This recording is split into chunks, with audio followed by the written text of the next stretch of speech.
Once again hello and welcome. Wave chapter का जो last का पोर्शन है डिस्कशन का शुरू करते हैं। हमने लास्ट क्लास में थ्योरी ख़त्म कर ली थी। आज अपन थ्योरी के साथ साथ एग्जाम्पल्स और एक्सरसाइज को ख़त्म करेंगे। क्वेश्चन नंबर 1 कहाँ पे है इसमें?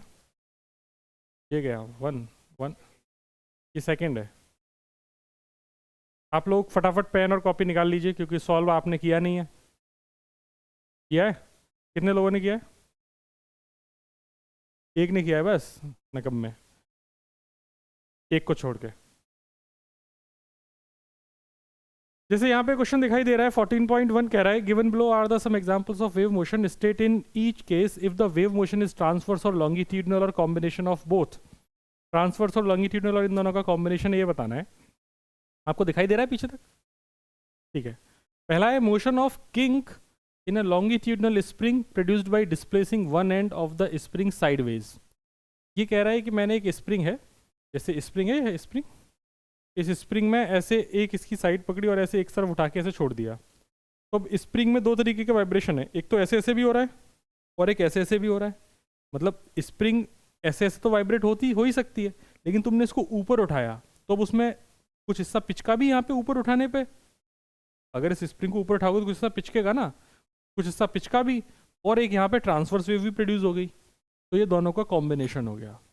तो यहाँ पे दोनों हैं, ट्रांसवर्स एंड लॉन्गिट्यूडनल दोनों। Waves produce in a cylinder containing liquid by moving it's piston back and fourth. Piston को ऊपर नीचे करने से जो भी प्रोड्यूस होगा वो लॉन्गिट्यूडनल होगा, क्योंकि आपने जो वाइब्रेशन है वो इस तरीके से है और जो मोशन है वो भी इसी तरीके से हो। Waves produced by a motor boat selling in water. ये रिपल है, क्योंकि मोटर बोट जाएगी तो रिपल बनेगी, और रिपल के बारे में बता चुका हूँ, ripple is a combination of transverse and longitudinal wave. Ultrasonic waves in air produced by vibrating quartz crystal. मतलब अल्ट्रासोनिक वेव्स को प्रोड्यूस करने का मतलब है कि साउंड ही है एक तरीके से, और वो जो वेव है अल्ट्रासोनिक, वो साउंड कैसे ट्रेवल करती है? लॉन्गिट्यूडनल। तो ये लॉन्गिट्यूडनल इसका आंसर हो जाएगा। ठीक है, तो ये इसका सिंपल है। दूसरे क्वेश्चन की तरफ बढ़ते हैं।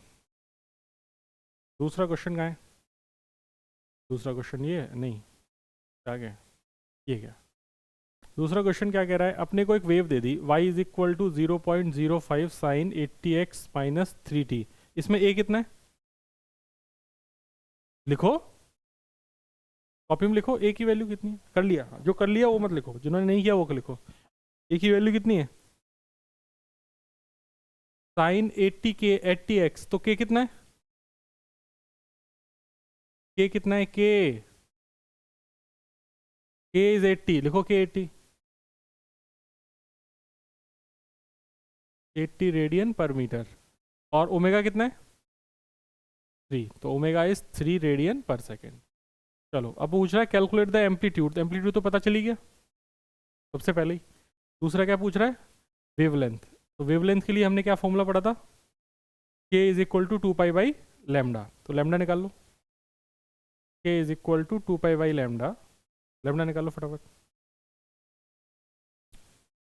2 पाई बाई 80 हो गया, मतलब पाई बाई 40। ठीक है, 2 पाई बाई 40 मीटर। डन?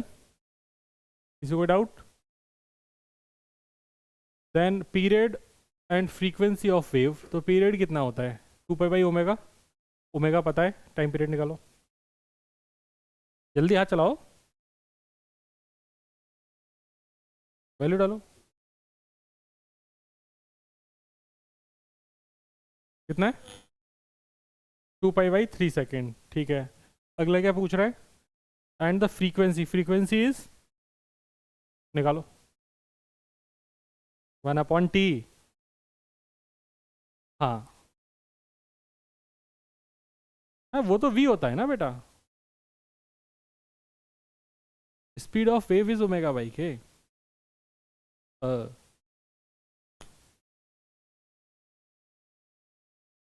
तो कि कितना हो जाएगा? 3/2 पाई, जस्ट उल्टा, टाइम पीरियड का अपोजिट। फिर नेक्स्ट क्या पूछ रहा है? Calculate the displacement y।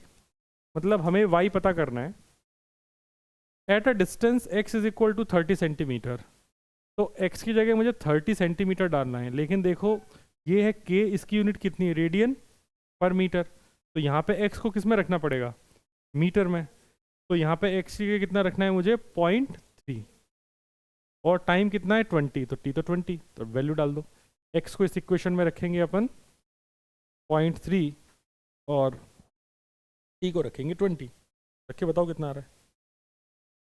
Pen खुद चलाना है, मेरे भरोसे मत रहो, मैं एक भी क्वेश्चन नहीं सॉल्व करूंगा, सब तुमसे ही कराऊंगा मैं।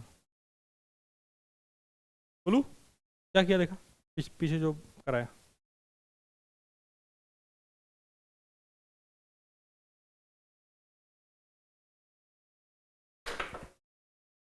नहीं, फिजिक्स के रजिस्टर की बात नहीं कर रहा मैं, जो ये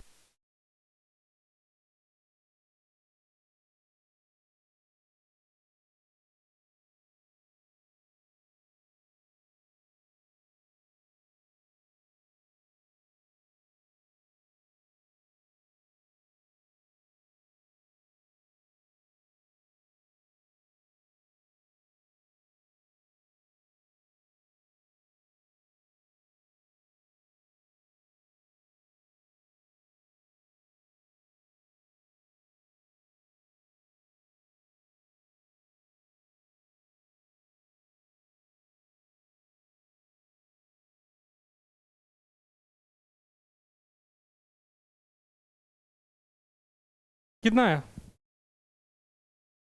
साइन के अंदर कितना आ रहा है, म- हाँ बिल्कुल आ सकता है, -36, -36 कैसे आ रहा है, -36 रेडियन में आएगा, तो रेडियन को या तो कन्वर्ट करो डिग्री में,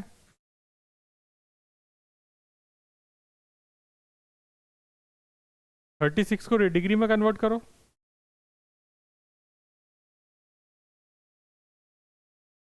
डिग्री में कैसे कन्वर्ट करोगे, अगर रेडियन है 180/π, वो तो रेडियन में कन्वर्ट करने के लिए होता है, यहाँ पे जो वैल्यू आएगी इसकी वो किस में आएगी, रेडियन में ही आएगी।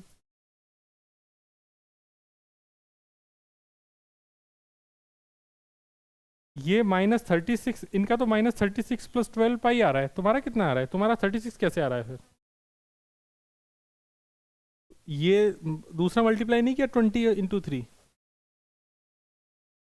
हाँ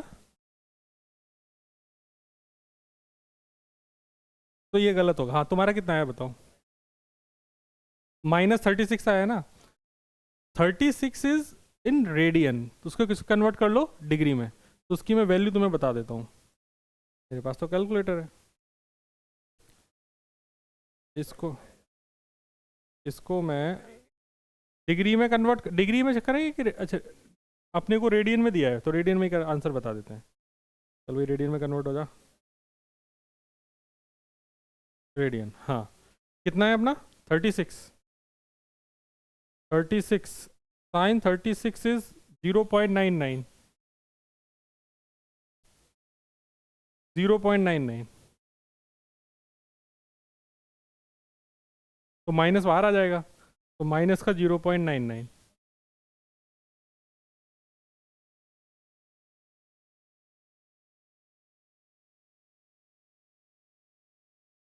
अप्रोक्सीमेटली क्या 5 mm ही आ रहा है, ठीक है, चलिए एनसीईआरटी के डेटा से बहुत ज़्यादा उम्मीद नहीं रखना तुम लोग, एनसीईआरटी में डेटा इसी तरीके से मिलेगा।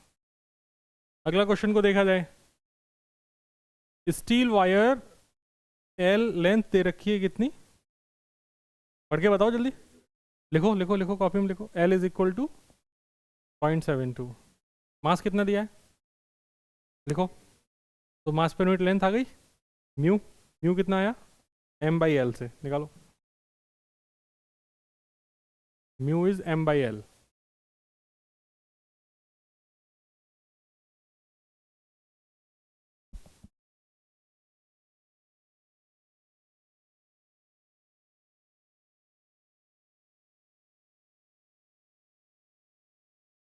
म्यू इज m/l, m/l की वैल्यू कितनी आई,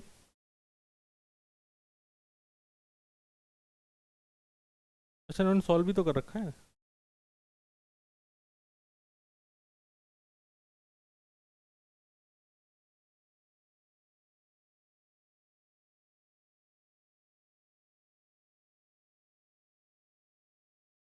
ये देखो सामने लिखा है, यही आ रहा है, क्योंकि मुझे इनकी कैलकुलेशन पर भरोसा नहीं होता।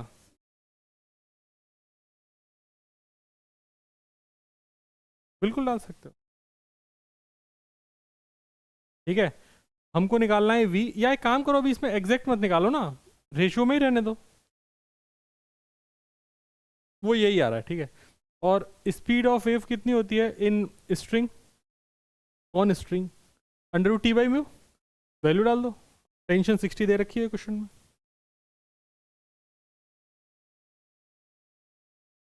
कॉपी में सॉल्व करो सब। ये यू क्यों बनाया है, म्यू क्यों नहीं बना तेरी? तो सीख ना, ऐसा थोड़ी है कि नहीं बनता तो नहीं बनेगा। ये बनाने में क्या प्रॉब्लम है? ये यू होता है, ये म्यू है, अंतर होता है दोनों में। डन।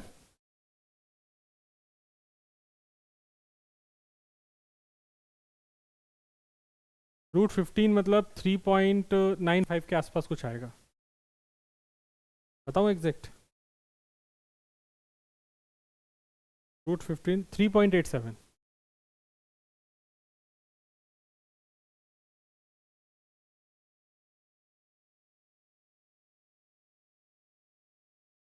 ये सॉल्व होके आ रहा है 93 मीटर पर सेकेंड, जैसा कि एनसीईआरटी में लिखा है। आप लोग जानते हैं मुझे भरोसा ज़्यादा होता नहीं है।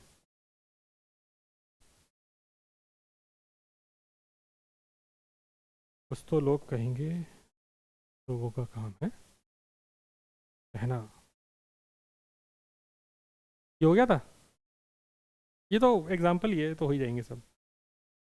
आंसर आई गया सबका, मतलब फॉर्मूला बेस्ड है, फॉर्मूला याद है कर लोगे, नहीं का फॉर्मूला याद होगा नहीं कर पाओगे, सिंपल। 93 आंसर आ रहा है इसका। उसके बाद क्वेश्चन नंबर 14.4 को अगर देखा जाए तो 14.4 आपसे कह रहा है estimate the speed of sound in air. सुनो गौर से, कह रहा है estimate speed of the sound in air at standard temperature and pressure.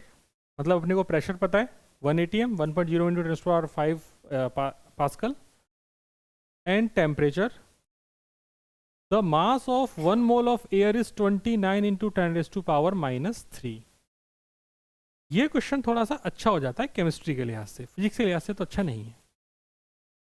हमको डेंसिटी निकालनी है, और एयर की डेंसिटी अगर हमें पता चल गई तो हमें फॉर्मूला पता है under root gamma P by rho, speed of sound का, है ना।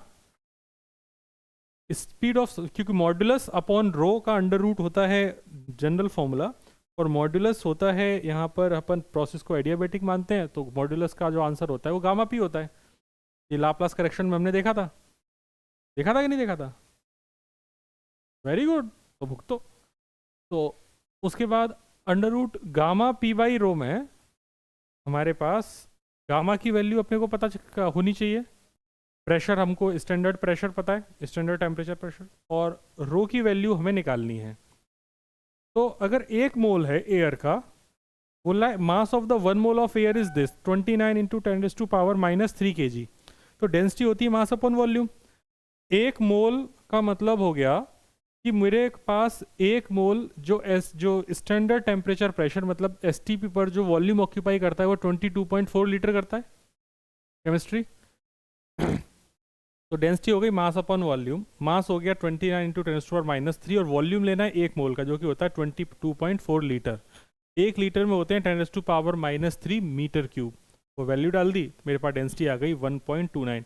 इसे आप याद रख सकते हो, ये फॉर्मूला बड़ा काम में, ये डेंसिटी एयर की या काम में आती है, जो होती है 1.3 kg पर मीटर क्यूब।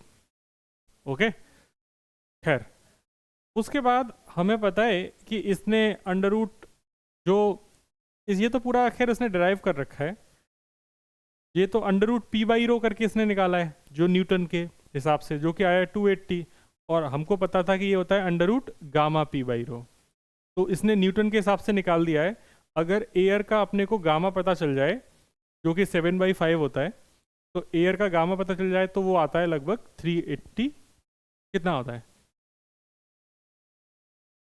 एयर की स्पीड कितनी होती है 334 मीटर पर सेकेंड, या अप्रोक्सीमेटली 330 लेके अपन काम चलाते हैं, ठीक है। तो ये गामा 7/5 है, हालांकि इसको लिखने की जरूरत नहीं है, ओके। ये करेक्शन किसने किया था, बस क्योंकि उसने प्रोसेस को क्या मान लिया था, एडियाबेटिक। तो ये बात है अगर आपके पेपर में आ जाए तो आपको लिखनी पड़ेंगी लाप्लास के बारे में, ये इन्होंने न्यूटन ने जो गलती करी उसको सुधारा लाप्लास। अब देखिए आपके पास क्वेश्चन नंबर 14.5 है, क्या कह रहा है सुनिए।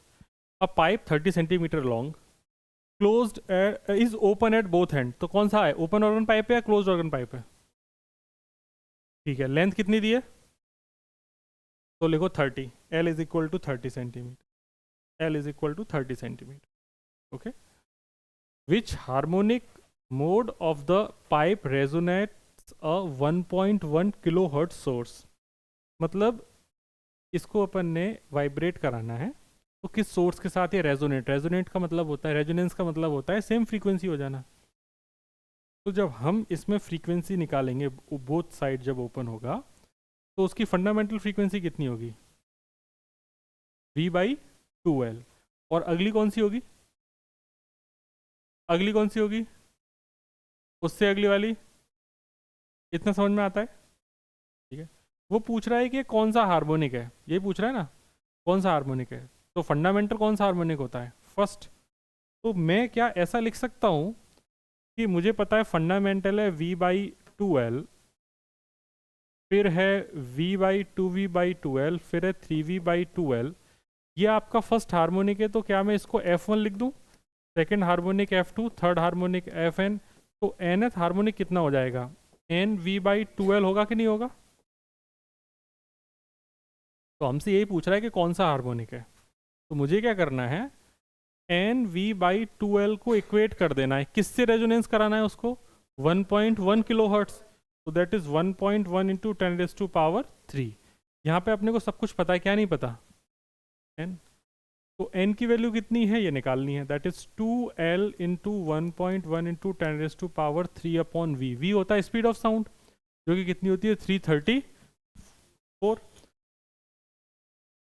क्वेश्चन में कितना दिया है, 330 एज्यूम करना है, अच्छा take the speed of sound is 330, तो मतलब उसने बोल दिया जो अप्रोक्सीमेट लेते हैं। लेंथ कितनी थी, that is 0.3 metre into 1.1 into 10⁻³ and upon में 330। इसको सॉल्व कर लेंगे तो मुझे n की वैल्यू पता चल जाएगी कि कौन सा नंबर का हार्मोनिक है, समझ गए। तो क्वेश्चन तो आसानी होते हैं इसके,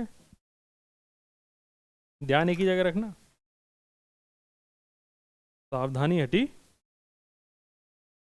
दुर्घटना घटी।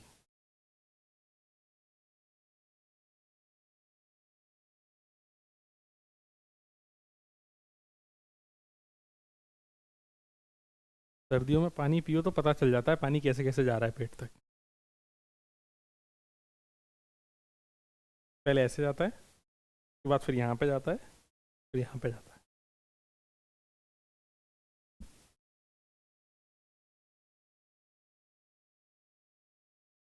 कितना है, हाँ हाँ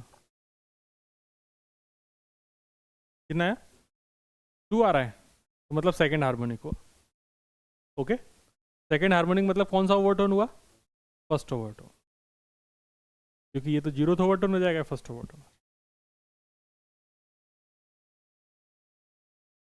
बच्चों ने बता दिया आंसर, चलिए। देन उसके बाद अगला क्वेश्चन हमारे सामने स्क्रीन पे है, क्या स्क्रीन पे है ये, 2 sitar strings A and B playing the note da are slightly out of tune and produce beats of frequency 5 Hz। तो बीटा कितना है 5 प्लस माइनस 5, ज़्यादा भी हो सकता है और कम भी हो सकता है। The tension in the string B is slightly increased and the beat frequency is found to decrease to 3। तो बीटा 1 हो गया 5 T टेंशन पे, फिर हमने टेंशन को इंक्रीज किया, तो टेंशन को इंक्रीज किया तो बीट फ्रीक्वेंसी कितनी हो गई 3, तो टेंशन और कम। तो बोल रहा है हमने कित को लेकिन इंक्रीज किया है, बोला what is the original frequency of B if frequency of A is 427 hertz. ये तो कर लिया होगा, या अभी कर लो। ये वैसे अपन ने वो नहीं पढ़ा था, वो प्रोंग्स वाला था, उसी तरीके का है, बस इस बार प्रोंग्स की जगह क्या है, धागा। जैसे जैसे टेंशन बढ़ाओगे, गौर से सुनो, v is equal to under root T by mu होता है, आया ना। अच्छा, अब आपने जब आप फ्रीक्वेंसी निकालते थे, जब आपने रस्सी वाली फ्रीक्वेंसी निकाली थी, वो रस्सी वाली फ्रीक्वेंसी आपके पास कितनी आई थी, v बाई 4l आई थी, नहीं v बाई 2l आई थी, v बाई 2l आई थी ऐसे। तो ये फ्रीक्वेंसी थी और v की वैल्यू कितनी थी, under root T by mu into 1/2l। अगर मैं टेंशन को इंक्रीज करूंगा तो फ्रीक्वेंसी भी इंक्रीज होगी, बस इतना सोचना है। अगर टेंशन को इंक्रीज करेंगे तो फ्रीक्वेंसी इंक्रीज होगी। जैसे वहां पर फाइलिंग करने पे फ्रीक्वेंसी इंक्रीज होती थी प्रॉन्ग्स में, ट्यूनिंग फॉर्क उसके दोनों प्रॉन्ग्स थे, वैसे ही यहाँ पे वो कीजिए। हाँ, ट्विनिंग फॉक्स।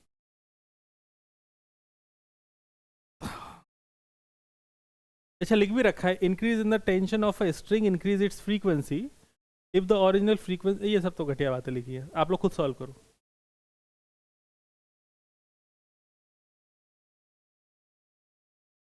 ए की फ्रीक्वेंसी कितनी है, 427। ए की फ्रीक्वेंसी कितनी है, 427। अच्छा, अगर ए की फ्रीक्वेंसी 427 है तो अपने को निकालनी किसकी है, बी की।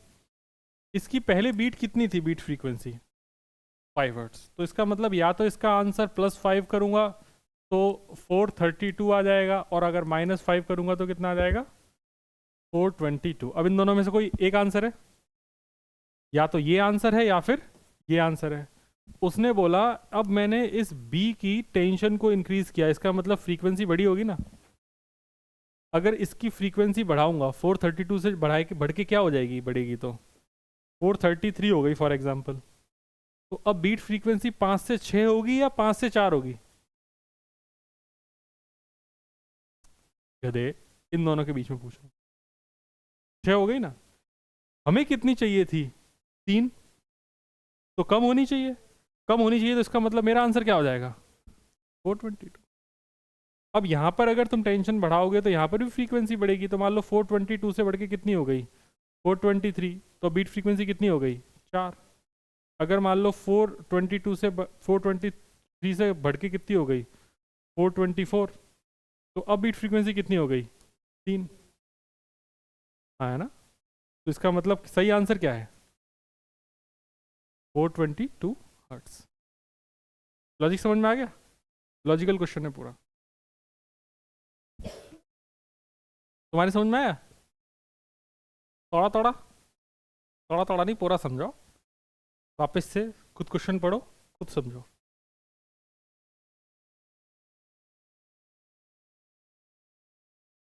हाँ, ये टॉपिक है पूरा बीट फ्रीक्वेंसी का। अब तो गया बेटा, गया सो गया, गया गया गया।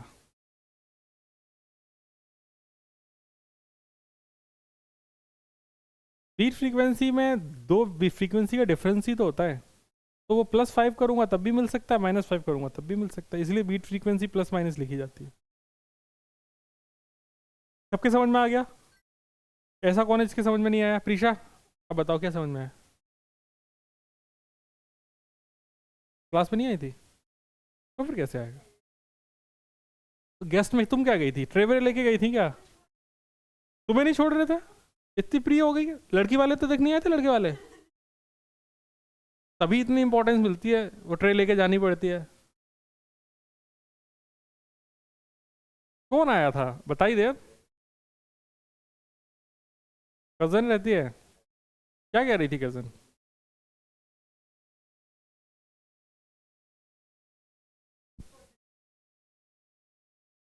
देख ले बेटा, अब एक दिन का देख नुकसान अब तू झेलेगी। रिश्तेदारों से कहो कि मेरी 12th है आने वाले टाइम में, तो बिना 11th के 12th हो नहीं सकती, तो कहते थोड़ा कम आओ। घर मेरा ही है, मैं भी यहीं रहूँगी, और लेकिन थोड़ा कम आओ, खास करके माँ ये फरवरी तक तो बिल्कुल ही मत आओ। क्या कह रहा है क्वेश्चन, पढ़ो। A string of mass 2.5 kg is under a tension of 200 newton, length दे रखी है, बोल रहा है पहुंचने में कितना टाइम लगेगा दूसरे एंड तक। पढ़ लिया क्वेश्चन? आप लोग करेंगे या मैं करूं? करो।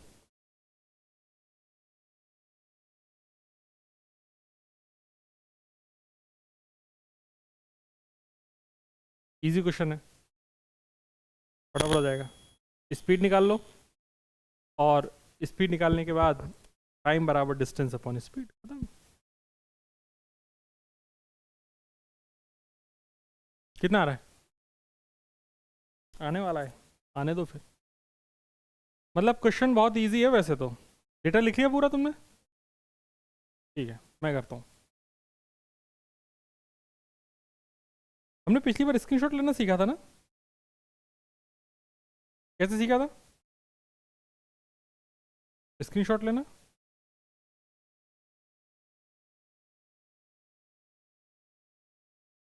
हाँ, अच्छा ये वाला था।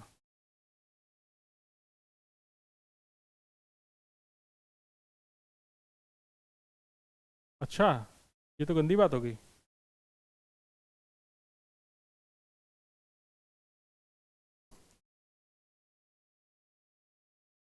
That's my boy. ये क्वेश्चन था भाई, तो करना तो इसमें कुछ नहीं है।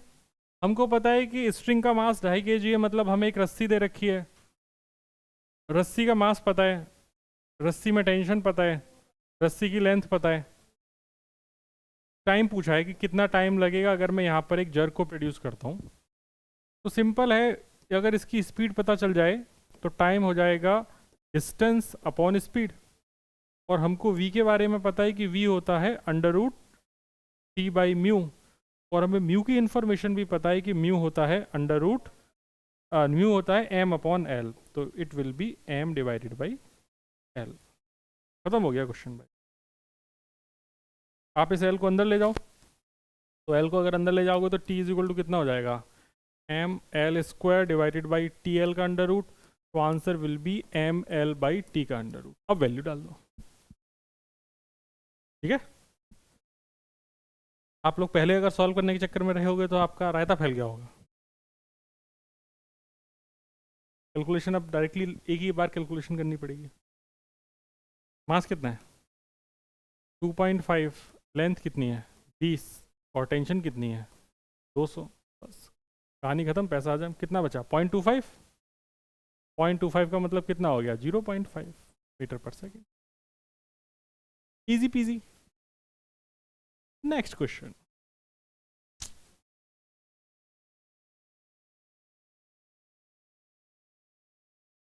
यही बात तो है, मास्टर और बच्चों में कुछ तो अंतर रहना चाहिए ना, वरना तो सबको पढ़ाने नहीं लगेगी। अगला क्वेश्चन देखते हैं। अगला क्वेश्चन आपकी स्क्रीन पे ये गया, अरे ये तो इसी में आ गया।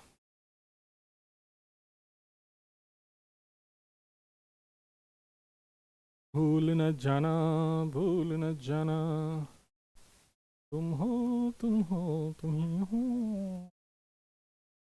चलिए, क्या कह रहा है ये वाला कह रहा है एक पत्थर को हमने ड्रॉप किया from the top of a tower height H. तो एक पत्थर को हमने ड्रॉप किया from the top of a tower of height H 300 metre into the water of a pond, नीचे यहाँ पानी है, near the base of the tower, यहाँ पर पानी है टावर के नीचे। When the splash heard at top given at the top given that the speed of sound in air is 340 metre पर सेकेंड। तो मतलब यहाँ से जब इस पत्थर को ड्रॉप किया होगा तो इसकी स्पीड कितनी हो गई होगी? 0। अब जब ये नीचे गया होगा तो नीचे जाने का टाइम होगा टी डाउन। यहाँ पे आवाज़ प्रोड्यूस हुई, आवाज़ प्रोड्यूस हुई तो ये अभी आवाज़ ट्रेवल करके ऊपर आएगी, तब यहाँ पर तुमको सुनाई देगा। तो और ऊपर आने का टाइम आवाज़ का कितना हो जाएगा? T up. तो बोल रहा है कि मैंने जितनी बार डिवाइड किया, जहाँ से ड्रॉप किया उसके बाद वापस मुझे उसकी आवाज़ कब सुनाई दी, तो तुम्हारे पास पहले तो नीचे जाने का टाइम पता होना चाहिए और फिर ऊपर आने का टाइम पता होना चाहिए। ये है पत्थर, और पत्थर को अगर ड्रॉप करेंगे तो आपको पता है कि पत्थर ऊपर से लेके नीचे आने में s is equal to u t plus half a t square के हिसाब से अपन रटा रखा है, √2h/g। याद है कि नहीं? तो ऊपर आने का नीचे आने का जो टाइम होगा वो कितना हो जाएगा, √2h/g। ये रट लिया है अपन ने। अब बात करते हैं भाई, स्पीड ऊपर जाएगी मतलब अब आवाज़ ऊपर जाएगी तो आवाज़ पे ग्रेविटी लगेगी क्या?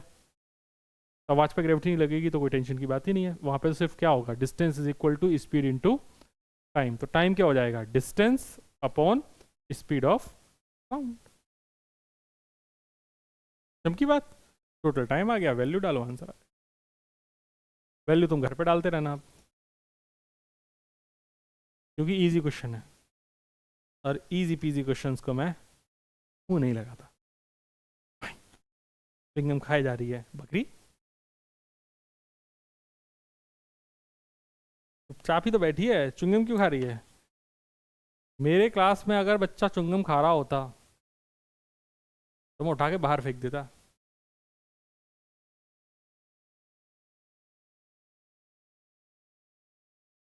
अरे मतलब वो 150 बच्चों वाली। मेरे टीचर तो मारते थे चुंगम खाने पे, खाने की चीज होती है क्या? घुइयां। अगर इंक्रीज हो गया होता कंसंट्रेशन आपका, तो आप खुद सोचिए आपका कंसंट्रेशन अभी कितना है। अगर ये इंक्रीज हो गया है तो फिर सोचो बिना इसके क्या होगा। अभी अभी तुम्हारा कंसंट्रेशन स्पैन 1 सेकेंड है मेरे हिसाब से, 2 सेकेंड मान लूं।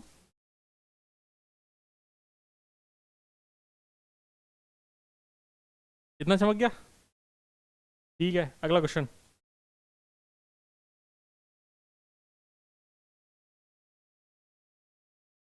अगला क्वेश्चन आओ करें। अगला क्वेश्चन क्या कह रहा है, ये है अगला क्वेश्चन। ओ छी छी छी,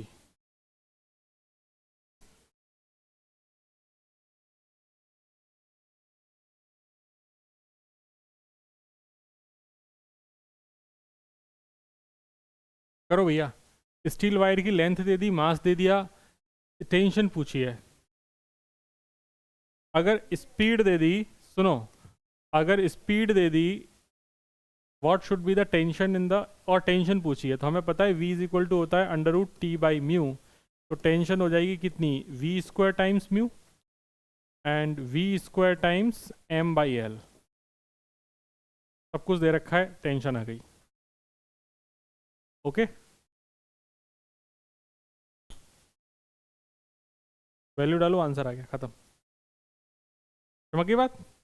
मतलब सारे क्वेश्चन किस पे बेस्ड है, v is equal to √T/μ पे। आगे देखते हैं, कर लोगे? मैं चेक करूंगा बेटा अगली क्लास में, ठीक है? तो जगह उस हिसाब से छोड़ते जाना, क्या करना है। अच्छा, ये आपके सामने एक प्रश्न आया है, use the formula v is equal to root gamma p/ρ to explain why the speed of sound in air is independent of pressure. ये प्रेशर से इंडिपेंडेंट कैसे है? तो इसको अगर तुम देखोगे, गामा p/ρ में अगर p की वैल्यू अगर तुम रखोगे तो p की वैल्यू कितनी होती है, ρRT/m। p/ρ, अच्छा नहीं पता क्या तुमको? वे कछुओं, क्या ये तुमको पता है pv is equal to nRT? क्या ये पता है p/ρ is equal to RT/mw? ये पता है? नहीं पता तो तुम क्लास में ही नहीं आए, ये तो मैंने क्लास में कराया है। pv इज इक्वल टू, इसको लिखेंगे mass upon molecular weight into RT।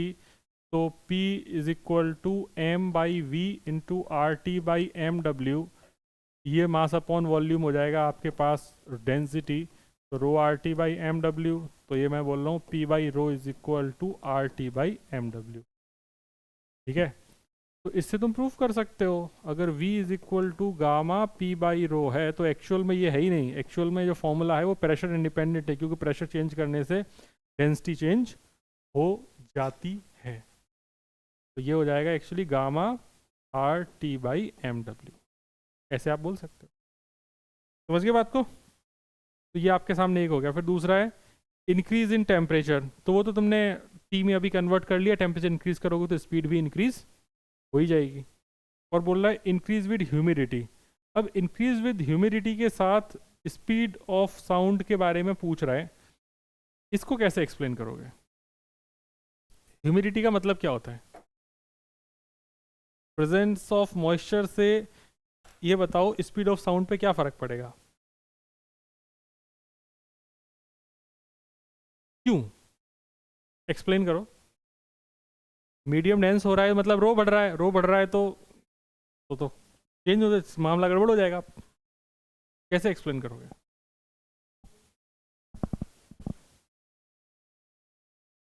धूम तन धूम तन धूम धूम धूम।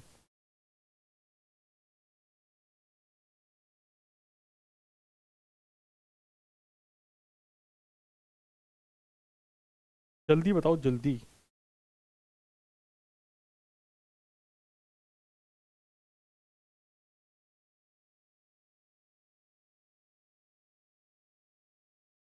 ये क्या हो रहा है?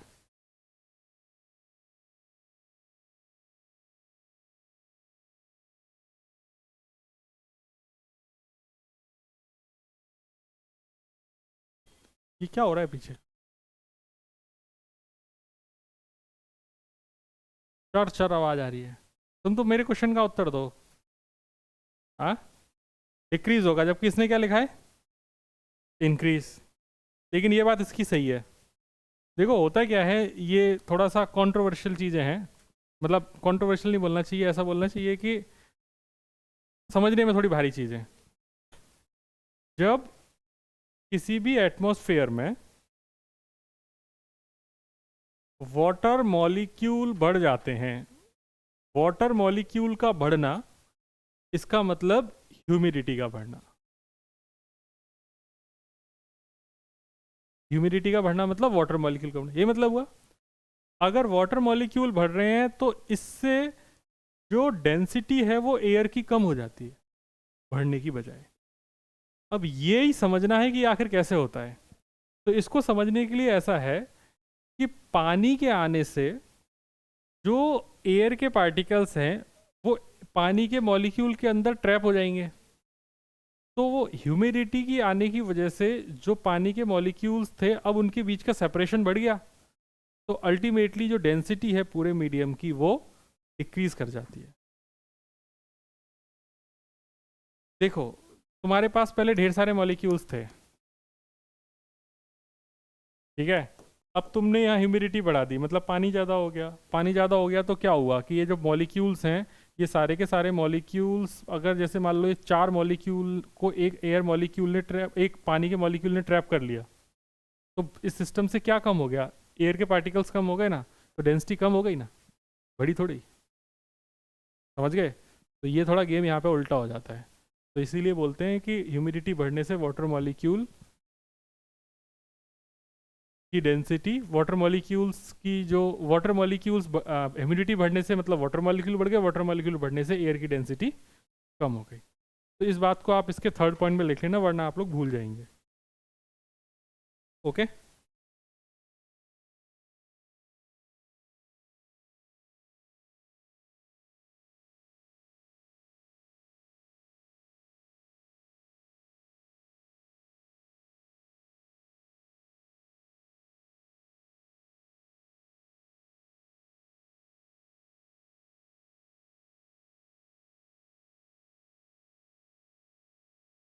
आगे चलें? चलो भाई, अगला क्या है तानी? अगला क्वेश्चन है आपके पास, ओहो प्यारा क्वेश्चन है। अच्छा, तो कुछ ज़्यादा ही प्यारा हो गया। हम तो यहाँ थे ना। ये था 14.5। 14.5 क्या कह रहा है कि इसको ना मैं अगेन कॉपी पेस्ट मार लेते हैं।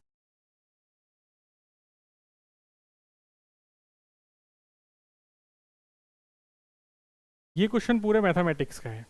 इस क्वेश्चन को अगर गौर से देखोगे तो कह रहा है कि आपने ऐसा पढ़ लिया है कि एक्स और टी के टर्म्स में अगर आप इक्वेशन को रिप्रेजेंट कर रहे हैं x plus minus V T. तो x plus minus V T में अगर आप किसी भी को प्रेजेंट कर देंगे तो वो वेव जैसा दिखने लगेगा। जैसे साइन के एक्स माइनस ओमेगा टी आपने पढ़ी रखा है, या ओमेगा टी माइनस के एक्स। देखिए, अगर आप साइन के एक्स माइनस ओमेगा टी में से सपोज कीजिए आप ओमेगा को या के को बाहर ले लें, तो ये क्या बन जाएगा, x माइनस ओमेगा बाई के इंटू टी।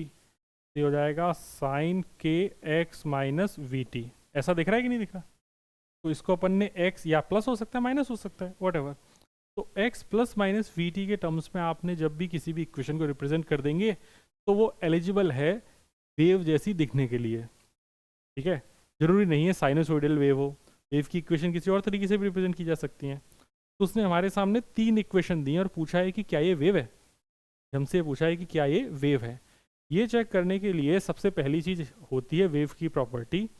वेव कभी भी नॉट डिफाइन नहीं होती,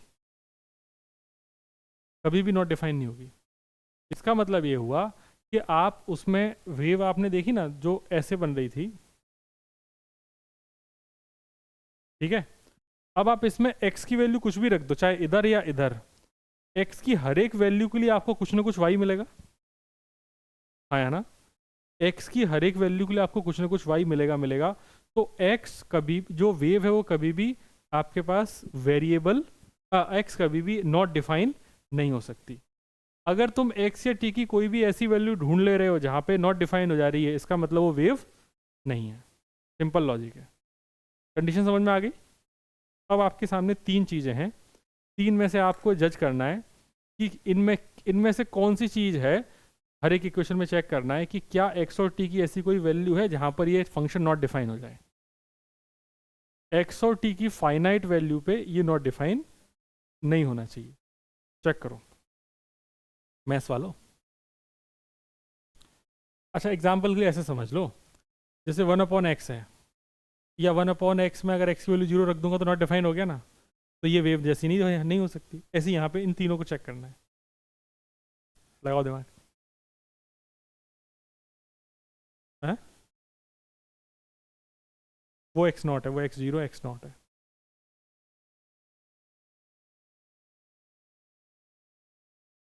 क्या? हाँ हाँ,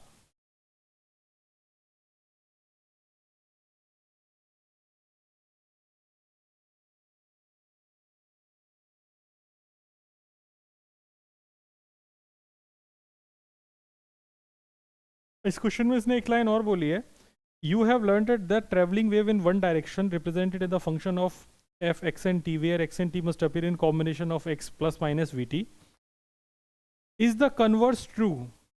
तो ऐसा नहीं है, हर फंक्शन जो x plus minus V T के साथ लिखा गया हो हर फंक्शन वेव हो, ऐसा जरूरी नहीं है। लेकिन हर ट्रांसवर्स वेव एक फंक्शन होगी, ये बात एकदम, और हर ट्रांसवर्स वेव में x plus minus V T का फंक्शन होगा, ये बात एकदम सही है।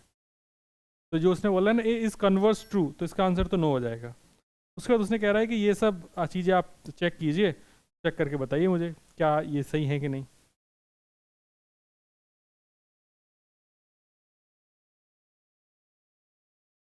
एक्स और टी की हर एक वैल्यू के लिए फाइनाइट होना चाहिए, ये अपने को चेक करना है।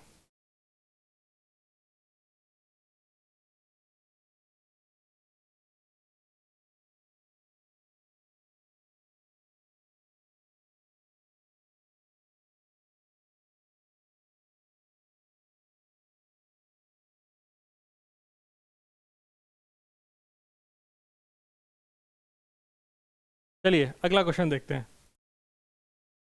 अब बैट एमिट्स, मतलब ये चमगादड़ की बात कर रहा है, वो वाले क्रिकेट बैट की बात नहीं कर रहा। अब bat emits ultrasonic sound of frequency 1000 kilohertz, okay, मतलब 10⁻⁶ hertz. The sound meets a water surface, what is the wavelength of a reflected sound wave, the transmitted sound wave. दोनों में स्पीड दे रखी है, तो हमें पता है कि सोर्स की फ्रीक्वेंसी जो होती है वही वेव की फ्रीक्वेंसी हमेशा फिक्स रहती है, आया ना।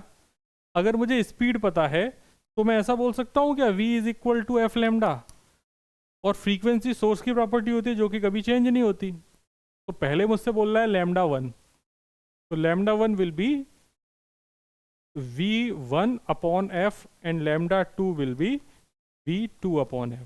फ्रीक्वेंसी सेम रहेगी, बस क्या चेंज हो जाएगी, स्पीड। वैल्यू डालो, आंसर निकालो।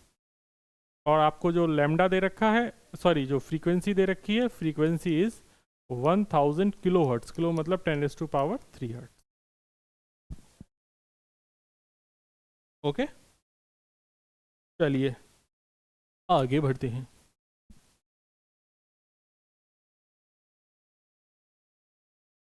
इसका आंसर कितना आ रहा है? थोड़ा गंदा सा ही आंसर दिख रहा है इसका तो मुझे। तो 10⁻6 ही डिवाइड करना है ना दोनों में, तो इसका आंसर तो सिंपल हो जाएगा 340 10⁻6। इसका आंसर 1486 डिवाइडेड बाई 10⁻6। मतलब सिंपल ही हो गया, मीटर मीटर। हाँ, जो भी आए, इजी क्वेश्चन। उसके बाद हम अगले क्वेश्चन पे देखेंगे। अगला क्वेश्चन क्या कह रहा है? Hospital uses an ultrasonic scanner to locate tumors in tissues. What is the wavelength of sound in the tissue in which speed, अच्छा हमको स्पीड दे दी, फ्रीक्वेंसी दे दी, फॉर्मूला कौन सा लगना है? v is equal to F lambda. तो क्वेश्चन के आगे फॉर्मूला लिखो। क्वेश्चन को अपन सॉल्व नहीं करेंगे क्योंकि सेम फॉर्मूला बेस्ड है, आप खुद करेंगे। v is equal to F lambda आपको खुद करना है। अब f कौन सा होगा फ्रीक्वेंसी में? स्मॉल बनेगा ना, क्यों बड़ा बना दिया? या तो n लैम्डा लिख दे। मेगा 10⁻6 होता है, माइक्रो 10⁻⁻6 होता है। ठीक है, समझ गई बात? उसके बाद 40, अच्छा ये मेगा इसलिए पूछा क्योंकि यहाँ पे 4.2 मेगा लिखा है, तो मेगा मतलब 10⁻6 है। 14.8 कह रहा है the transverse harmonic wave on a string is described by. ये अपन को एक वेव की इक्वेशन दे दी है। इक्वेशन लिखो जरा कॉपी में। कितनी इक्वेशन है? y is equal to 3 sin 3060 plus 0.018x plus π/4।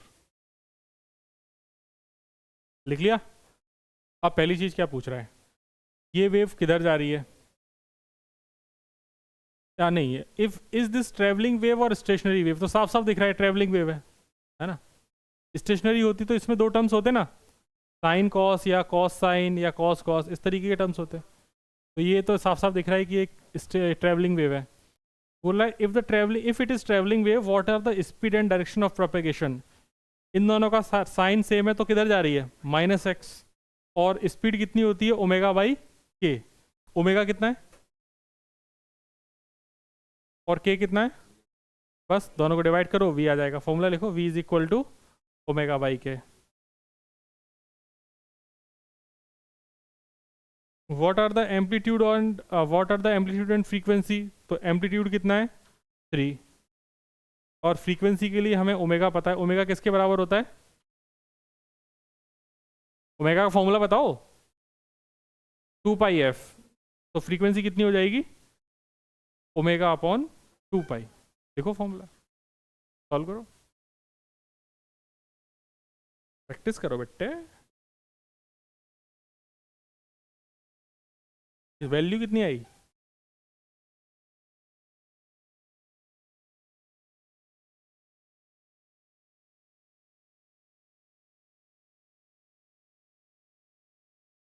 Done.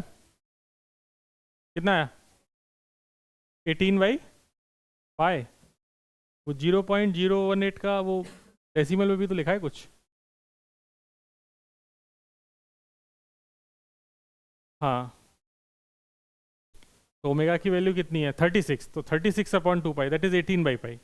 सही है। नेक्स्ट क्या पूछ रहा है?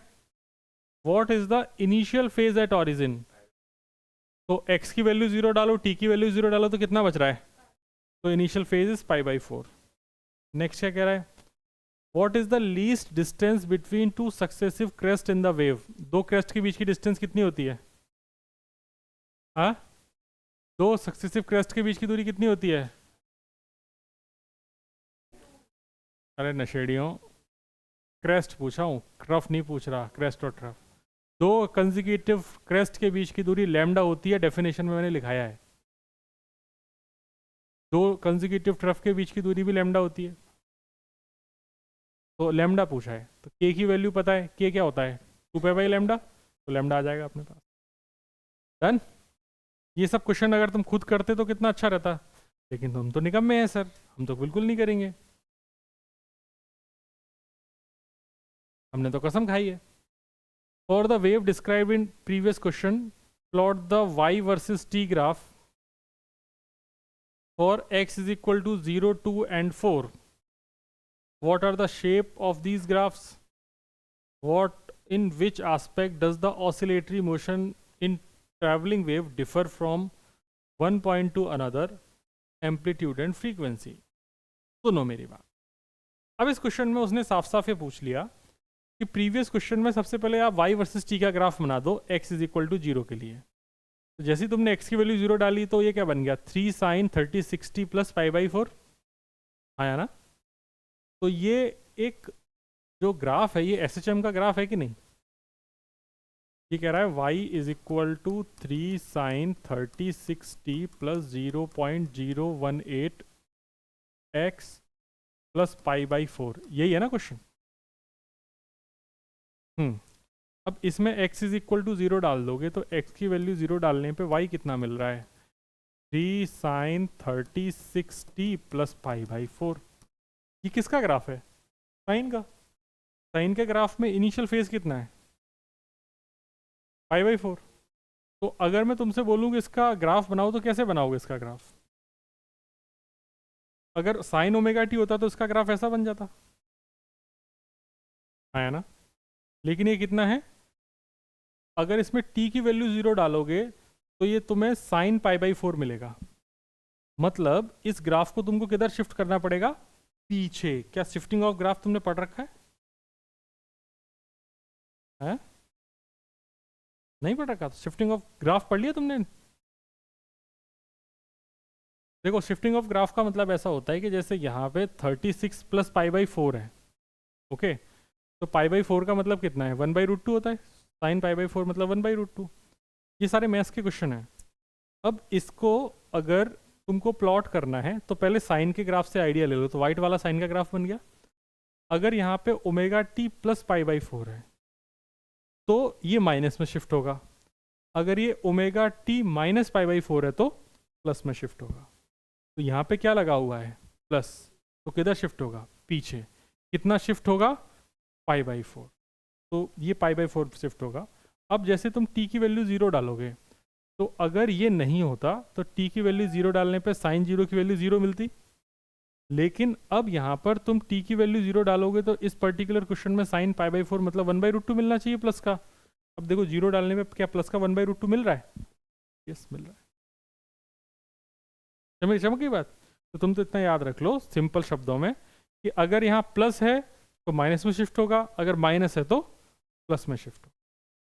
ठीक है, ये ग्राफ की प्रॉपर्टीज होती हैं, मैथ्स में आप पढ़ेंगे अगर आपने मैथ्स ऑप्ट किया है तो। अगर नहीं ऑप्ट किया है तो नहीं पढ़ेंगे, सिंपल। आपने पढ़ा है क्या?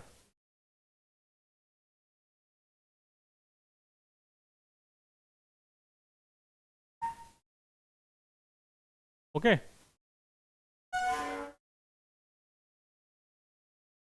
पशु साम्राज्य। फिर उसके बाद उसने x इज इक्वल टू कितने पे बात करी है, 2 पे। तो x इज इक्वल टू 2 पे या 2 या 4 कोई भी एक समझ लो। तो मैं ना इसको आपको 1 पे बता देता हूँ, 2 पे।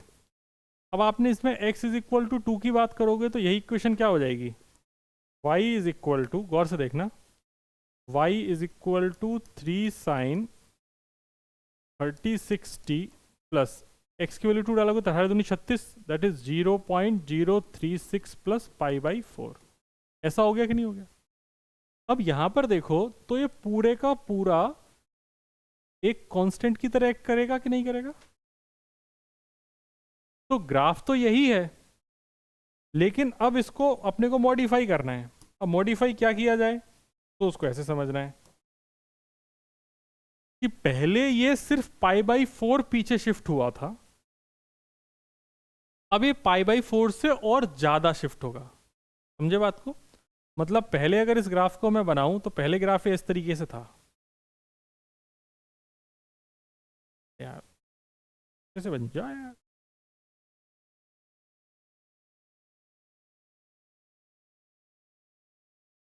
ऐसे था पहले, ठीक है। अब ये क्या बोलेगा कि इसको पहले ये कितना शिफ्ट हुआ है, π/4। अब कहेगा नहीं π/4 से मुझे और ज़्यादा करना है, तो इसको और पीछे शिफ्ट कर दो। तो ग्राफ कुछ ऐसा दिख रहा होगा। ये दोनों एक साथ आप प्लॉट कर सकते हैं एक ही जगह। तो ग्रीन वाला हो गया ये 0 वाला, और ये वाला हो गया ये, और थोड़ा सा शिफ्ट कर दो तो कितना हो गया 0.036। अगले वाले में आप x की वैल्यू 4 रखोगे तो और ज़्यादा बढ़ेगा, तो और पीछे चला जाएगा, तो वो ग्राफ और थोड़ा पीछे चला जाएगा, तो वो ग्राफ ऐसा बनेगा। समझ गए बात को? मैथ्स की प्रॉपर्टीज है, इतना लोड मतलब, बस इतना ध्यान रखो, अगर बीच में साइन प्लस है तो किधर जाएगा, माइनस, या सेम साइन है तो पीछे जाएगा। बात खत्म। ये वैसे स्कूल में नहीं पूछा जा सकता, और जिनके स्कूल में अगर पढ़ाया भी होगा तो उन्होंने ये क्वेश्चन तो बिल्कुल ही नहीं कराया होगा। कराया क्या किसी के स्कूल में? मतलब क्योंकि इस क्वेश्चन को कराने के लिए मैथ्स पूरी पढ़ानी पड़ेगी ना। फिर बोल रहा है in which aspect does the oscillatory motion in travelling wave differ from one to another. इन तीनों में एम्पलीट्यूड बिल्कुल चेंज नहीं हुआ है, फ्रीक्वेंसी ओमेगा चेंज नहीं हुआ है, सिर्फ फेस चेंज हुआ है।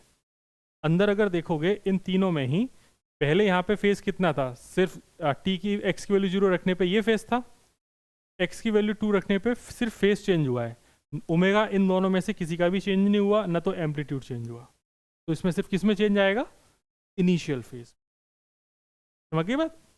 तो ये क्वेश्चन है, बहुत अच्छे अच्छे क्वेश्चन है एनसीईआरटी में। चलिए आगे देखते हैं। For the travelling harmonic wave, अपन को एक वेव दे दी है, उसमें पूछा है एक्स एंड वाई टी सब कुछ दे दिया। Calculate the phase difference between oscillatory motion of two particles separated by a distance of 4 metre, 0.5 metre, λ/2, 3λ/2। मतलब वो जो दो पार्टिकल, कैलकुलेट इनके बीच का फेज डिफरेंस अपने को पता करना है। अगर उनके बीच की दूरी 4 मीटर है, 0.5 मीटर है, λ/2 है और 3λ/2 है। इसको अटेम्प्ट कैसे करेंगे ट्रैवलिंग वेव के केस में? आप लोगों ने तो सॉल्व किया ना घर से, कैसे करेंगे बताओ?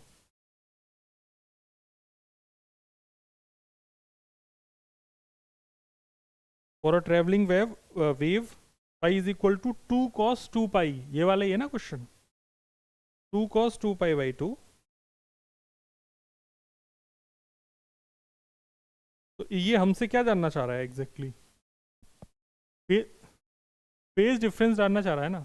अगर देखो ये फेज डिफरेंस जानना चाह रहा है तब तो कुछ भी करने की जरूरत नहीं है, ये तो बहुत फिर इजी क्वेश्चन हो जाएगा। देखो कैसे, तुमको एक फॉर्मूला मैंने लिखाया था, याद है क्या? 2 pi sorry, delta phi upon 2 pi is equal to delta x upon lambda, याद आ गया? तो वो अगर तुमसे कोई डेल्टा फाई पूछे तो इसमें क्या करना है, delta x into lambda upon into 2 पाई/λ। ये क्या होता था, पाथ डिफरेंस, और ये क्या है, फेज डिफरेंस। तो तुमसे जो इस क्वेश्चन में पूछा गया है वो क्या पूछा गया है, phase difference is equal to path difference into 2 पाई/λ।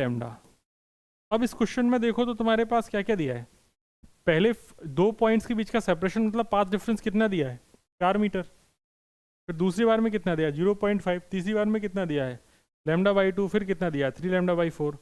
और तुम्हें 2 पाई/λ के लिए यहाँ पे तुमसे k की वैल्यू पता है, तो k से अपन को लैम्डा निकालना है। k कितना है, k इज 0.008, तो k इज 2 पाई/λ। तो यहाँ से 2 पाई/λ की वैल्यू डायरेक्टली तुम्हें 0.008 पता है। तो सारे आंसर्स निकालने के लिए सिंपली ये वैल्यू उठा के यहाँ रख दो, और हर पार्ट में पार्ट डिफरेंस की वैल्यू जो दे रखी है वो मल्टीप्लाई करते जाओ, आंसर आता जाएगा। ठीक है, तो लिख लो इसको अपनी कॉपी में।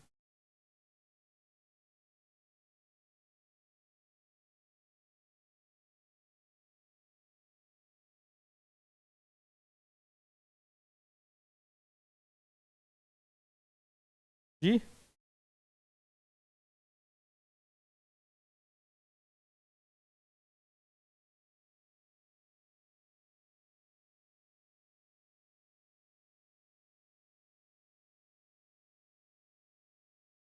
आ गया।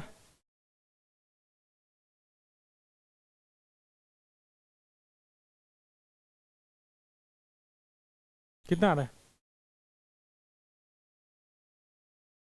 पहले वाले का कितना आ गया?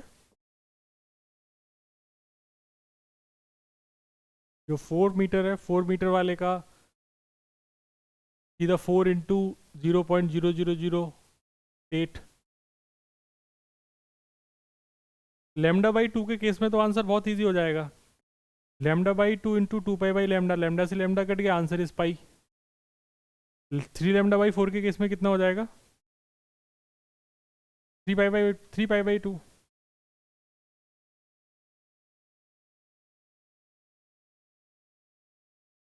है कि नहीं? ठीक है। किसी के मन में कोई डाउट है?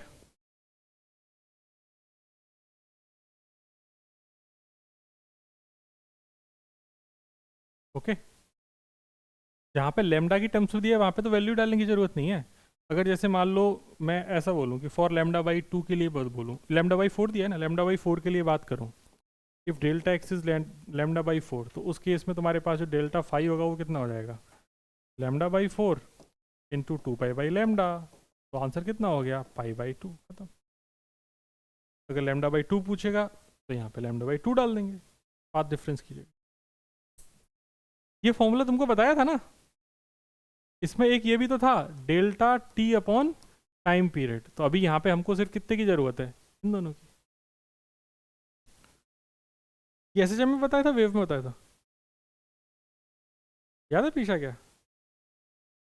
का मतलब तुम ये वाली क्लास में गोला मारी हो। नॉइस। कितने लोगों को याद है ये? बस 2 लोगों को याद है, बाकी लोगों को? हाँ, उठाओ उठाओ, उंगली नहीं, हाथ उठाओ। हाँ, एक बार हाथ उठाओ। हाँ, एक। कितने लोगों को याद है? 1 2 3। बाकी घर पे जाके ना पढ़ते हैं ना क्लास में ध्यान देते हैं। अगला क्वेश्चन क्या आ रहा है? ये तुम्हारे सामने एक वेव दी है, ये वेव में रस्सी की लंबाई दी है L is equal to 1.5 metre. Wave wave लिखो, वेव क्या दी है अपनी कॉपी में लिखो, वेव।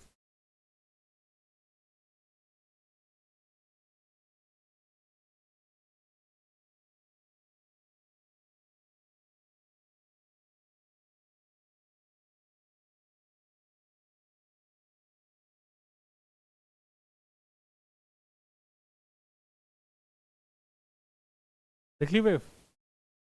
फिर वेव के अलावा नीचे L लिख दो, लेंथ कितनी है? 1.5 मीटर जिस पे वेव चल रही है। L is equal to 1.5 metre and mass दिया है 3 × 10⁻² kg, मतलब म्यू दे दिया।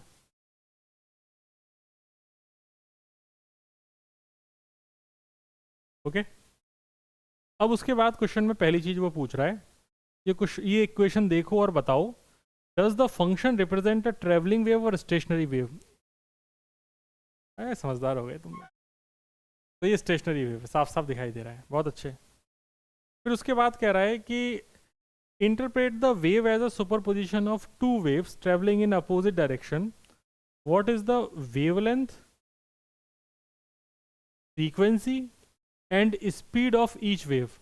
दोनों वेव की इसको वेवलेंथ चाहिए, तो k की वैल्यू आपको दे ही रखी है 2 पाई/3। k कितना होता है? 2 पाई/लेमडा। तो लेमडा की वैल्यू कितनी हो गई? 3। तो 3 मीटर तो इसकी वेवलेंथ आ गई। लिखिए k इज इक्वल टू 2 पाई/3 इज इक्वल टू 2 पाई/लेमडा। तो लेमडा की वैल्यू कितनी आ गई? लेमडा की वैल्यू 3 है। ये दिल मत बना बेटा, क्वेश्चन सॉल्व कर ले। जो बोल रहा हूँ उसे सुन रहा है कि नहीं?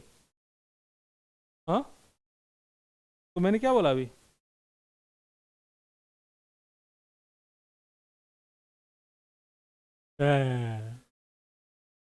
के की वैल्यू 2 पाई/लेमडा के इक्वेट करके लेमडा निकालने को बोला है।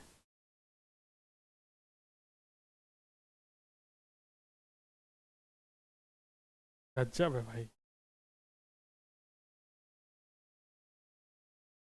कुछ हुआ?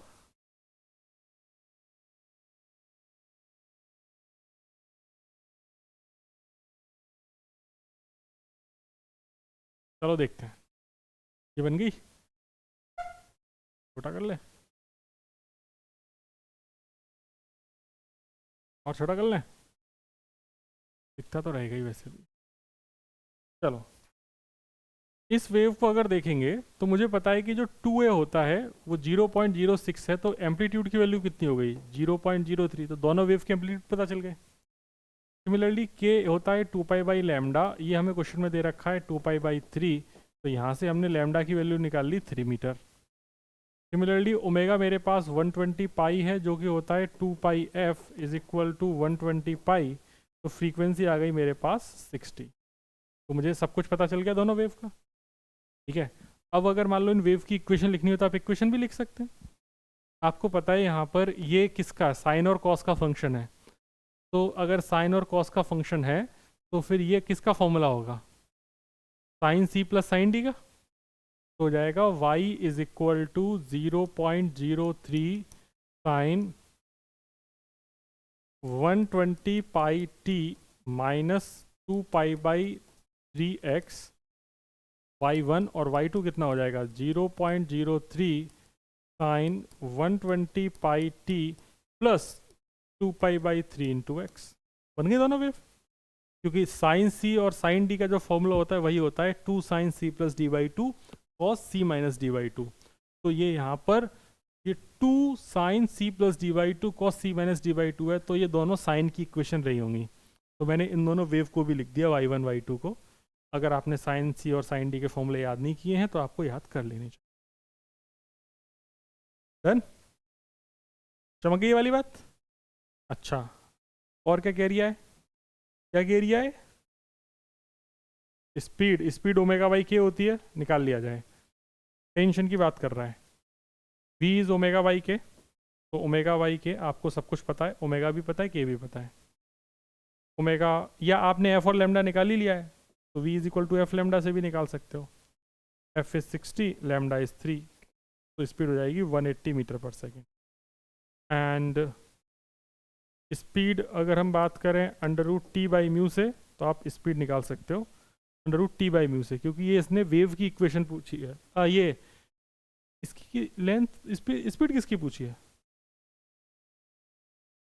जो दोनों वेव हैं उनकी स्पीड तो अपन ने v is equal to f lambda से निकाल ली, या v is equal to omega by k से। स्टेशनरी वेव की तो स्पीड ही नहीं होगी। पूछ रहे determine the tension in the string. अब स्ट्रिंग में टेंशन कैसे निकालो, तो देखो तुमने जिस रस्सी पर एक वेव को भेज के तुमने दोनों वेव बनाई हैं, एक वेव को भेज के तुमने जो स्टेशनरी वेव बनाई है उसकी टेंशन निकालने के लिए v तुम ऑलरेडी निकाल चुके हो, तो टेंशन कितनी हो जाएगी v स्क्वायर म्यू, v की वैल्यू 180 का square, mu, mu is mass per unit length, मास कितना दिया है 3 इंटू 10⁻⁻² का 2, और लेंथ कितनी दी है 1.5, तो सॉल्व कर लो, टेंशन आ जाए। समझ गई बात। स्टेशनरी वेव की स्पीड 0 है, लेकिन जिन दोनों वेव से मिलके बनी है उन वेव की तो स्पीड है, तो उनकी जो स्पीड है वो ये है 180 मीटर पर second. v is equal to omega by k, या v इज इक्वल टू जो एफ लेमडा से निकालिए। समझ गई बात। तो फॉर्मूला इसमें क्या क्या इस्तेमाल हुआ, v is equal to T by mu, v is equal to f lambda या v is equal to omega by k, k is equal to 2 pi by lambda, omega is equal to 2 pi f, और sine C और sine D के फॉर्मूले हैं। ये question revision के लिए अच्छा है। ओके, हाँ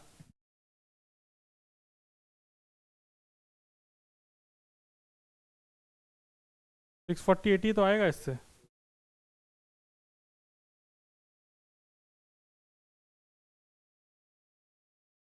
ये -2 से तो कैंसिल हो जाएगा ना काफ़ी कुछ, ये 00 तो उड़ ही जाएगा -2 से, तो 18 का स्क्वायर 18 इंटू 18 ये बनेगा 18 इंटू 18 डिवाइडेड बाई 2, तो 18 इंटू 9 है, अरे 1.5 15 मल्टीप्लाइड बाई 2 होगा। तो 18 इंटू 18 मल्टीप्लाइड बाई 2 नहीं 20 होगा। 15 दूनी 30, 2 ही होगा ना यार, 1.5 दूनी, मैं भी क्या कर रहा हूँ। तो ये हो जाएगा 18 × 18 × 2, जो भी आंसर आएगा। ओके, तो ये क्वेश्चंस बस 3 फॉर्मूला पर बेस्ड हैं, कैलकुलेशन थोड़ी अजीब सी है, तो इतना लोड नहीं लेना है। कितने हो गए? 13 हो गए, 12 हो गए, लगता है आज की क्लास में हो नहीं पाएंगे। चलिए अगला देखते हैं। Given below some functions of x and t represents the displacement of an elastic wave, which of these function represent travelling wave, which represents stationary and which represents nothing. तो सबसे पहला जो देखने से मुझे लग रहा है, पहला तो क्या है? स्टेशनरी। दूसरा वाला निगेटिव वैल्यू ले नहीं सकता ना, दूसरा वाला तो निगेटिव वैल्यू ले सकता है क्या दूसरा? नहीं, तो वो तो पॉसिबल ही नहीं है वेव।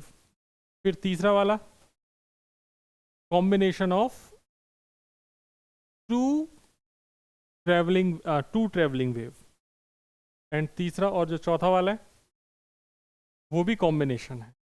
तो आप इसके जो आंसर्स है, चाहे तो आंसर्स लिख लें, मैं इसके आंसर्स आपको एग्जैक्टली बता देता हूँ, आपके लिखने में आसानी रहेगी।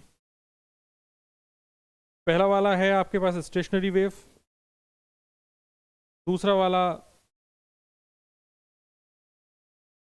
Does not represent wave,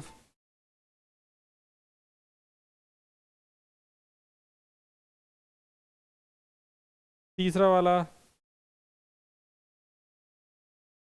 combination of two travelling waves,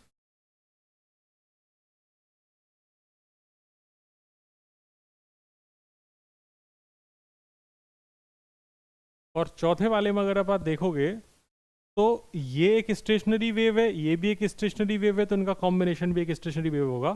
तो ऐसा बोल देंगे combination of two stationary waves, जो कि एक स्टेशनरी वेव ही होगा।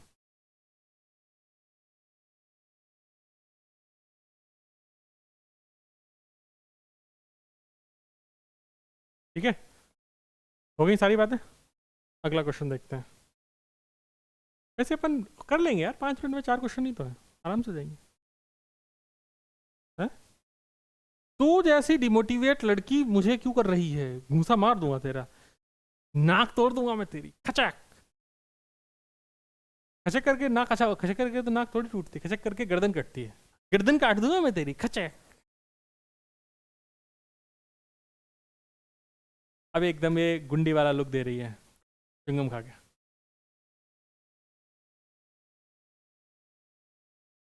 A wire stressed between two rigid supports vibrates in its fundamental mode, मतलब जो उसकी फ्रीक्वेंसी होगी वो कितनी होगी वायर की? V/2L। तो वायर बनाओ और फंडामेंटल मोड में वाइब्रेट कराओ।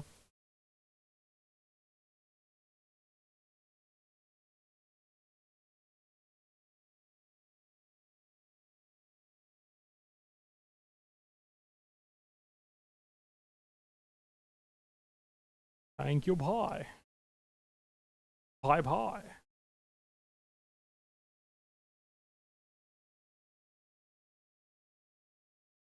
देखिए वो बोल रहा है एक वायर को अपन ने स्ट्रेच किया दो रिजिड सपोर्ट्स के बीच में, फंडामेंटल मोड मतलब ऐसे वाइब्रेट हो रहा है, तो इसकी जो फंडामेंटल फ्रीक्वेंसी होगी F0 वो V/2L रही होगी कि नहीं रही होगी? इसकी वैल्यू क्वेश्चन में दे रखी है 45 hertz. Mass of the wire is this, mass दे दिया, और लीनियर मास डेंसिटी मतलब म्यू दे दिया।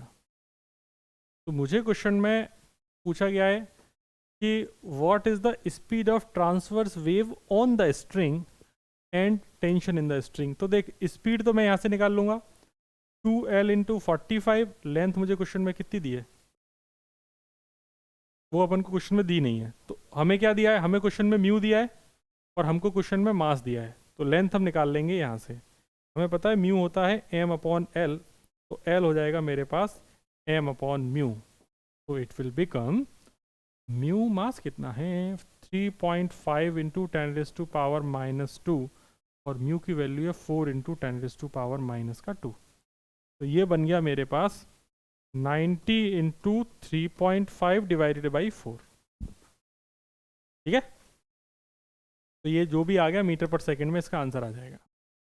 दूसरा पैरा कह रहा है कि टेंशन कितनी है रस्सी में, तो रस्सी में जो टेंशन है उसका फॉर्मूला हो जाएगा v² × म्यू, क्योंकि हमें पता था v होता है √t/μ। तो यहाँ से हम t निकालेंगे तो v² टाइम्स म्यू। तो v भी हमें पता है, v हमको पता है और म्यू भी हमको पता है, तो बस इस फॉर्मूले में वैल्यू डालनी है।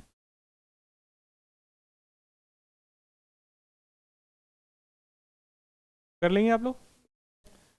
तो बस आज हिंट ले लो, अगली क्लास में चेक तो करूँगा ही मैं। थोड़ी मेहनत करनी है तुमको, और अगली क्लास तुम्हारी अब तो काफ़ी दिनों बाद होगी, अगले साल होगी ना, वही तो।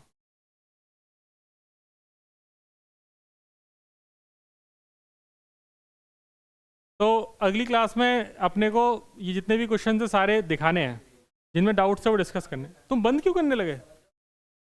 अबे पगलेट, अभी क्वेश्चन थोड़ी खत्म हुए हैं। टाइम का दिमाग पे जोर डालो, 3 घंटे नहीं एक साथ पढ़ सकते तुम, 2 घंटे भी नहीं पढ़ पा रहे हो। पढ़ा तो मैंने 4:30 पे शुरू किया था, 1.5 घंटे ही बैठे हो अभी। अच्छा, तुम्हारी तो बुद्धि ही नहीं है ना। ये फॉर्मूले के बेसिस पे अपने टेंशन निकाल ली, √t=v²μ। कर लेंगे आप लोग इसे? ओ, चौंच बंद कर ले, मैं चौंच तोड़ भी सकता हूँ। तो हमने क्वेश्चन नंबर 14 कर लिया। 15 में अगर देखोगे तो 15 क्या कह रहा है? हाँ, जाना है तो जाना, जाने वाले को कौन रोक पाया है? जा जा जा, मैं तो कह ही रहा हूँ, जाने वाले को कौन ही रोक पाया है। हाँ वही तो। एक कह रहा है कि a metre long tube open at one end, मतलब ये एक क्लोज्ड ऑर्गन पाइप रहा होगा कि ओपन ऑर्गन पाइप रहा होगा? Open organ pipe. इसकी लेंथ 1 मीटर है, तो एक ओपन ऑर्गन पाइप है जिसकी लेंथ अपने को 1 मीटर दी थी। With a movable piston at one end, इसने एक पिस्टन दे दी वन एंड पे, shows resonance with a fixed frequency, source with a source of tuning fork of 340 hertz. तो मतलब जो जिससे हमें रेजोनेंस कराना है वो 340 हर्ट्स है।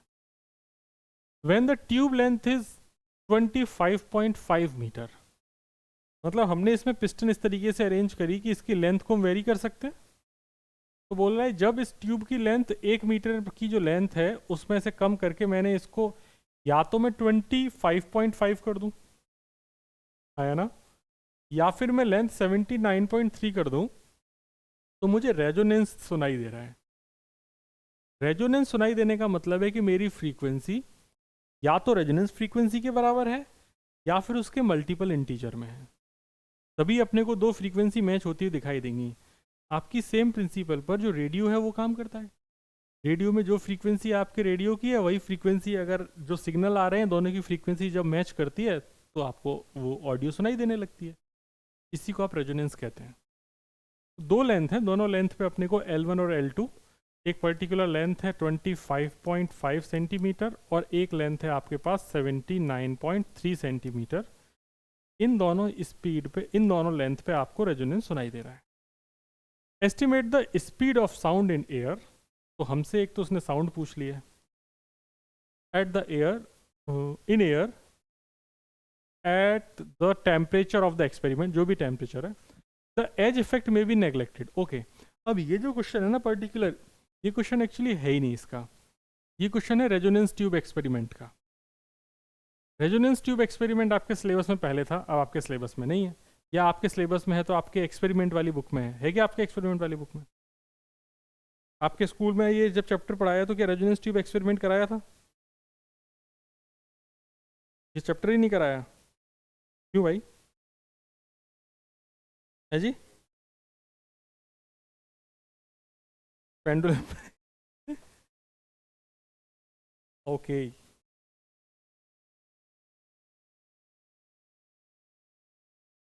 ये जो क्वेश्चन है ये रेजोनेंस ट्यूब एक्सपेरिमेंट का है। अब कैसे करेंगे इसको? मतलब 2 लेंथ पे अगर रेजोनेंस है तो वो तो अपन ने पढ़ा ही नहीं है। या फिर एक काम कर सकते हैं, हमको इतना तो 2 ही वैल्यू तो दे रखी है ना, एक वैल्यू बोल रखी है मीटर, मतलब इसकी जो टोटल लेंथ है वो 1 मीटर है, 1 मीटर में से इसका कुछ हिस्सा मुझे दे दिया 25.5 सेंटीमीटर एक्सपेरिमेंट के लिए। तो अगर जैसे मान लो अगर इसकी लेंथ मैंने 25.5 सेंटीमीटर ले ली और इस पर मुझे रेजोनेंस मिल गया, तो ये तो मिनिमम लेंथ दी है ना, तो इसका मतलब यहाँ पे तो ये फंडामेंटली बन रहा होगा। अगर ये फंडामेंटल बन रहा होगा तो ये लेंथ कितनी हो गई होगी, λ/4। तो मैं यहाँ पे ऐसा कर सकता हूँ क्या, λ/4 इज इक्वल टू 25.5, और जो अगली लेंथ मिलेगी वो बोल रहा है 79.3 मीटर है। तो इसका मतलब जो इसके बाद λ/4 के बाद जो अगली लेंथ मिलती है वो कौन सी होती है, ना ना ना, तो अगली वाली लेंथ अगर आपको याद हो तो वो इस तरीके से थी, 2 लड्डू आया ना, दैट इज λ/4 λ/4 λ/4, तो कितनी थी 3 λ/4। तो दिस तो जो अगली वाली टर्म है वो 3 λ/4 that should be equal to 79.3 centimetre आया ना। इन्हीं पर तो रेजोनेंस हुआ। अगर मैं इन दोनों को सब्ट्रैक्ट कर दूं, equation number 2 minus equation number 1, तो 3 λ/4 में से λ/4 घटाएंगे तो कितने बचेंगे, 2 λ/4 इज इक्वल टू 79.3 माइनस 25.5। तो λ/2 इज इक्वल टू, ये कितना आता है, 13 में से 5 गए तो कितने बचे 8, और ये 8 में से 5 गए तो कितने बचे 3, और 8 में से 5 गए 3 में से 7 में से 2 गए तो बचे 5। तो ये 53.8, मतलब लैम्डा की वैल्यू आ रही है मेरे पास 2 8 16, 2 3 6 और 1 7, 2 5 10, 107.6 मीटर आ रही है। समझे बात को। अगर तुम्हें लैम्डा पता है तो अब क्या v is equal to F lambda कर दो, स्पीड आ जाएगी। तो v की वैल्यू कितनी है, ये सेंटीमीटर में, सॉरी v की वैल्यू कितनी है, तो f अपने को दे रखा है क्वेश्चन में 340 और लैम्डा इज 1.076 मीटर, तो ये आ जाएगा मीटर पर सेकेंड में। समझे बात को। ये रेजोनेंस ट्यूब एक्सपेरिमेंट का क्वेश्चन है। इसमें आप गलती क्या कर सकते हैं कि डायरेक्टली इसी λ/4 को इसके इक्वेट करके लैम्डा निकाल लो, तो ऐसे तो वेवलेंथ अलग अलग आएगी ना, और फिर उस केस में इस बात का कोई सेंस ही नहीं बनेगा कि आपको 2 लेंथ दे रखी हैं। अगर आप यहाँ पर रेजोनेंस करा देंगे तो वहाँ पर रेजोनेंस नहीं मिलेगा। अगर आपने λ/4 के करस्पॉन्डिंग रेजोनेंस करा के वेवलेंथ निकाल ली, अब इस सेम वेवलेंथ साउंड तो वही है, उसके साथ अगर मान लो आप यहाँ पर एक्सपेरिमेंट करोगे तो इस पर्टिकुलर 79.3 पे आपको वापस से रेजोनेंस नहीं मिलने वाला है। इसीलिए आपको दोनों को घटा के वेवलेंथ निकालनी चाहिए आइडियली। समझ की बात। तो इसका रेजोनेंस ट्यूब थोड़ी अजीब से एक्ट करती है, उसको अलग तरीके से ही समझना होता है। बाकी इसके सोल्यूशन सब जगह गलती दिए हैं जहाँ तक मुझे पता है, तो आप लोग थोड़ा इस चीज़ का भी ध्यान रखना। चलिए आगे देखते हैं।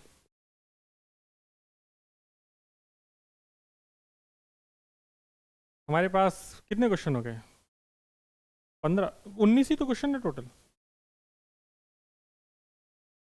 A steel rod 100 centimeter is clamped at its middle.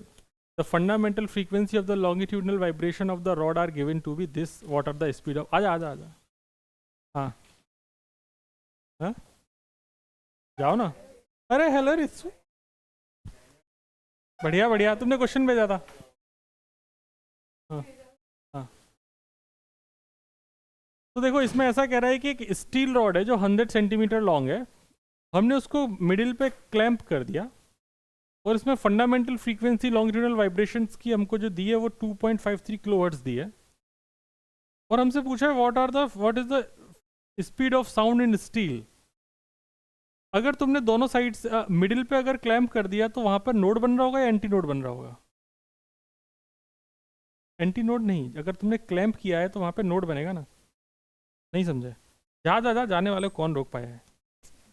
मैं ये कह रहा हूँ कि अगर जैसे मान लो तुमने ये रस्सी है, या ऐसे अगर मान लो तुम्हें वाइब्रेट कराना है, या ऐसा एक रस्सी है, ठीक है, अगर तुमने इसको वैसे ये इस तरीके से वाइब्रेट हो सकती है फंडामेंटल में, लेकिन अगर मैं इसको बीच में क्लैंप कर दूं तो क्लैंप करने का मतलब है कि ये अब ऐसे ही वाइब्रेट हो सकती है। यहाँ पे पकड़ लिया ना, तो यहाँ पे तो हर हाल में नोड ही बनेगा,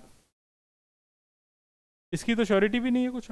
मतलब श्योरिटी है कि यहाँ पे नोड ही बनेगा, बाकी एंटी नोड तो ये दोनों हो जाएंगे, लेकिन ये तो पर्टिकुलरली नोड ही बनेगा। चमकी बात।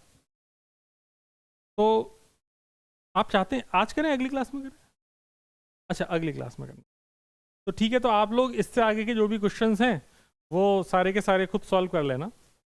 मैं इन क्वेश्चंस को अब यहाँ रिकॉर्ड करने का पता नहीं, अपन नेक्स्ट ईयर में ही करेंगे, अब इस साल तो कर नहीं पाएंगे। चलिए फिर मिलेंगे। Thank you very much.